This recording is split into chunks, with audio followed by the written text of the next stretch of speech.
मंचासीन विद्वद्गण, इस क्षेत्र के संसद एवं यहाँ उपस्थित समस्त सुंदर साथ एवं धर्म प्रेमी सज्जनों के चरणों में मेरा कोटान कोट प्रेम प्रणाम जी।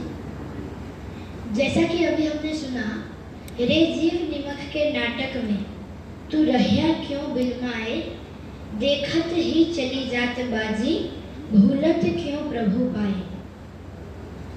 श्री महामती जी के धाम हृदय में विराजमान होकर स्वयं अक्षरातीत हमें इस चौपाई के द्वारा क्या समझाना चाह रहे हैं।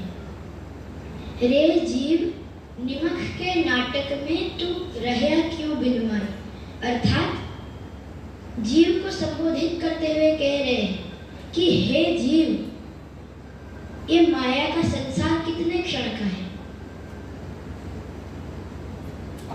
हमें खुद को नहीं पता कि हम इस क्षण है और अगले क्षण नहीं रहेंगे।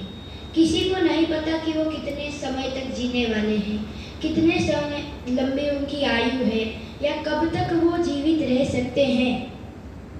क्या कह रहे हैं, ऐसे झूठे प्रपंचमय जिसमें खुद का विश्वास नहीं, ऐसे ब्रह्मांड के अंदर तू भूल रहा है। तू रहिया क्यों बिलमाए, क्यों अपने अंतर की आत्मा की पहचान नहीं कर रहा है, क्यों अपने परमात्मा को प्राप्त करने का प्रयास नहीं कर रहा है।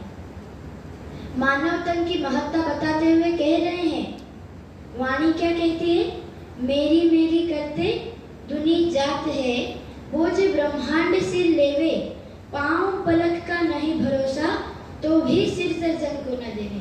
वाणी क्या कह रही है, मेरी मेरी करते दुनी जात है। ये ब्रह्मांड क्या करता है, यह मेरा है, यह चीज मेरी है, यह अपना स्वयं का स्वार्थ देखते देखते यह पूरा ब्रह्मांड स्वयं का स्वार्थ देखता है। मेरी मेरी करते दुनी जात है, बोझ ब्रह्मांड सिर लेवे।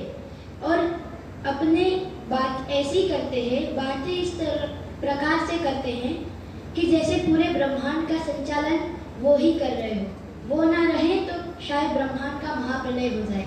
इस तरह से बात करते हैं, लेकिन होता क्या है,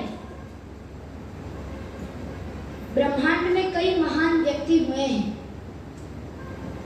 लेकिन ऐसा तो नहीं कि उनके जाने के पश्चात ब्रह्मांड थम गया।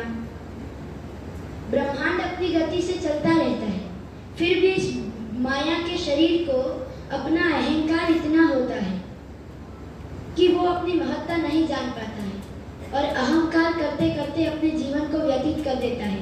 अंत समय में उसके साथ क्या होता है, क्या कहते हैं, मरते समय में जब उसको पता चलता है तब तक क्या हो चुकी होती है। अब पछताए होत क्या, जब चिड़िया चुग गई खेत, ये कहावत भी कही जाती है। जब मृत्यु के समय में उसे पता चलता है कि उसे क्या करना चाहिए था, उसके पश्चात वो कुछ कर सकता है। इसीलिए ये वाणी की चौपाई हमें समझा रही है कि रे जीव निमक के नाटक में तू रहिया क्यों बिलमाए, कि जो ज्ञान तुझे मृत्यु के समय पे मिलने वाला है वो तुझे अभी मिल रहा है, कि तुझे परमात्मा की पहचान मिल रही है, फिर भी इस क्षण भंगुर संसार के अंदर तू क्यों अपने परमात्मा को प्राप्त करने की, उनकी पहचान करने का प्रयास नहीं कर रहा है। मानव तन की महत्ता बताते हुए अंत में मैं एक दृष्टांत देना चाहूंगा। एक माणिक का हीरा है, मान लीजिए कोई हीरा है, उसे अगर आप फल की दुकान पे लेके जाएंगे तो वो क्या दिखाएगा, इस हीरे का भाव 10 किलो फल, 20 किलो फल। और वही अगर आप कापड़ की दुकान पे लेके जाएंगे तो वो उसका भाव कपड़े से करेगा। वही हीरे को अगर आप किसी जोहरी के पास लेकर जाए तो वो उसका भाव क्या करेगा, क्योंकि जोहरी को पता है कि उस हीरे की मूल्य क्या है। जोहरी जानता है कि वो हीरे का मूल्य क्या है। फल वाला या कपड़े वाला ये नहीं जान सकता कि वो हीरा कितना मूल्यवान है। और वही हीरा क्या है आज हमारे लिए, ये मानव शरीर है। और वाणी, वाणी रूपी जोहरी हमें ये बताने का प्रयास कर रही है कि इस हीरे का मूल्य कितना है।